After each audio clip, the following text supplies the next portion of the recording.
muchas preguntas que los familiares, sobre todo, y los seres allegados se hacen cuando hay un familiar o un ser muy querido, un amigo incluso, que padece algún tipo de adicción. Y muchas personas a veces piensan, es que no tiene fuerza de voluntad, él lo puede dejar. Sin embargo, los que conocemos el tema sabemos que es una enfermedad, es una condición. Y cuán difícil podría ser para un matrimonio que los dos son médicos, cuyo hijo ha tenido que lidiar con un tipo de adicción o varias. Por eso hemos invitado al doctor Luis Armas, que nos va a hablar hoy de este tema. Doctor, ¿cómo estás? ¿Cómo está, doctora? Mucho gusto. Gracias por estar aquí con nosotros. Gracias. Eres médico familiar, ¿verdad? Sí, médico familiar y pediatra. Y pediatra. Sí. Interesante, Sí. Interesante. Tu esposa y tú son médicos. Los dos somos médicos, sí. Tu niño desde la adolescencia comenzó a practicar, podríamos decir, sí, la marihuana. La marihuana. Comenzó con el uso a los 15 años. Él estaba en el Colegio Belén. Inmediatamente comenzó a bajar sus notas y comenzó a... nosotros no sabíamos que un niño que era de A, eso pasa mucho, comenzó a tener D en todas las materias. Falta de concentración, a no hacer las tareas. Y después nos dimos cuenta, con el transcurso de los años, tuvimos que sacarlo del Colegio Belén porque no pasaba. Y entonces, en el transcurso de los años, nos dimos cuenta, siendo médicos los dos, que estaba usando marihuana asociada con otras sustancias como alcohol. Este tema quiero aprovechar y me permites abusar un poco de que eres médico y que tienes el caso de tu hijo, porque muchas veces, aunque sabemos de muchos temas de la medicina, a veces está ocurriendo algo en casa y no nos damos cuenta. No nos damos cuenta, Y te quiero preguntar, cuando hablabas con tu hijo y le decías, ¿qué está pasando? Que tú de A has pasado a estas notas de suspender exámenes, porque una D es fatal. Una C la sacó cualquiera, pero una D es fatal. ¿Qué te respondía él? Él decía que era problema de los maestros, que no era su problema. Como lo que dicen todos los adictos, que por lo general manipulan y mienten. Entonces decía que era los maestros que no le prestaban atención. Y entonces yo le preguntaba, ¿y por qué no haces las tareas? Porque si tú eras A en todos los A y B en todos los cursos anteriores, ¿por qué ahora tienes D en casa? ¿En algún momento hablaron con los maestros? Sí, hablamos con los maestros y los maestros decían que eran muy introvertidos. Ese punto es importante, lo que acabas de decir. Era un niño introvertido, callado, sí, y aislado. Era un niño introvertido, callado, aislado, y desde más pequeño tenía trastornos de la personalidad obsesivo-compulsivo. Incluso lo tuvimos que llevar a psiquiatra. ¿Cómo desarrolló esa obsesión y compulsión? ¿En qué aspecto? En el aspecto de, por ejemplo, se bañaba y se sacaba varias veces, y cuando iba para la escuela comenzaba a ver si toda la materia, todos los libros estaban en orden, y viraba para atrás.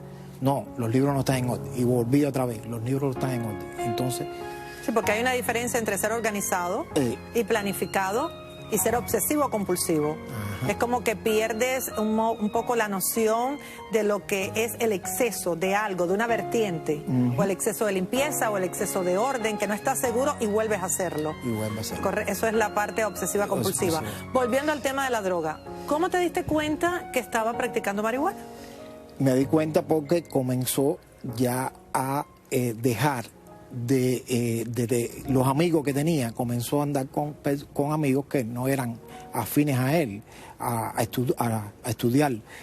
Lo sacamos para otra escuela y ahí comenzó, que eso es muy característico de los adictos. Comienzan a andar con amigos que comienzan a usar drogas y entonces... Sí, claro, tienen que buscar un grupo de apoyo. Grupo de apoyo. Y como tenía problemas de introvertido, quería...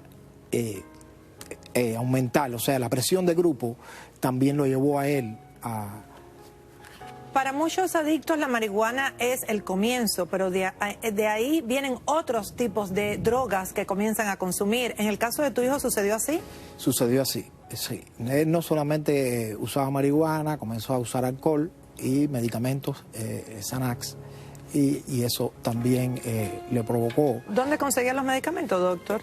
En la calle con los amigos, porque nosotros no éramos, cuando aquello yo no había terminado, cuando él empezó, yo no había terminado mis exámenes y no, o sea, por parte de nosotros no podía. ¿Estabas estudiando todavía? Estaba estudiando para mis exámenes. Él empezó a los 15 años. Tú tienes un libro acá que has escrito porque tu idea es ayudar a que las familias aprendan a identificar cuando hay un adicto y además que lo apoyen y lo ayuden a salir de la adicción.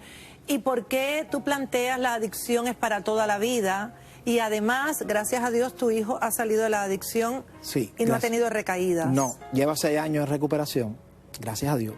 Primero, se entregó a Dios, que es el principal mecanismo. Definitivamente. Reconoció el problema, que es lo más importante que tiene que ser el adicto. Aceptarlo. Aceptar que está enfermo, buscó ayuda y se dejó de ayudar por parte de nosotros y de los psicoterapeutas.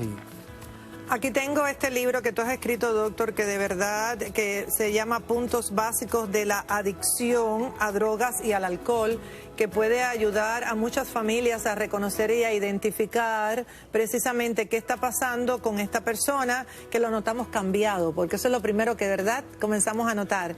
Cambio de conducta, cambio de comportamiento, signos físicos, muy importante los signos físicos. A mí me llegó a la consulta un niño de 15, 16 años, adolescente, que comenzó con abscesos cutáneos. Y yo le ponía tratamiento, indicaba tratamiento, hasta que un día tuve que... Abscesos en la piel. Abscesos en la piel. Y tuve que interrogarlo solo y él me corroboró que tenía adicción a la cocaína y al crack. Doctor, ¿dónde podemos encontrar tu libro? El libro lo podemos encontrar en Amazon.com, está por $10, y en Kindle Amazon por $2. Puntos básicos de la adicción a drogas y al alcohol. Tengo esto en mi mano porque tengo unas estadísticas acá que mi equipo de producción me ha facilitado, que son muy importantes, que quiero compartirlas con usted. En el 2018 las muertes por sobredosis de drogas se redujeron en el país por primera vez aquí en Estados Unidos desde el año 1990. Sin embargo, es importante que tengamos en cuenta que 70.239 muertes por sobredosis registradas en Estados Unidos ocurrieron en el año 2017 y de ellos 47.600 se debieron al uso y al abuso de los medicamentos llamados opioides. Así que hay que tener mucho cuidado también con los medicamentos porque pueden provocar adicción. Esos llamados painkillers, los que alivian el dolor, son drogas. Entonces hay que cuidar ese tema. Sí. Doctor Luis Armas, gracias por estar con nosotros. Pues nada. Gracias porque su hijo está, podríamos decir, por el momento, muy bien. Sí, muy bien. Sin recaídas. Gracias. Con este tema queremos exhortar a todas las familias que tienen alguna persona que está padeciendo en este momento de algún tipo de droga, que hay que ayudarlos, hay que apoyarlos sin perderlos de vista. Nos vamos y ya volvemos porque tenemos hoy nuestro panel médico en el cual vamos a hablar acerca de qué entendemos por el cáncer, cómo funcionan las células y cómo se puede prevenir. Ya volvemos.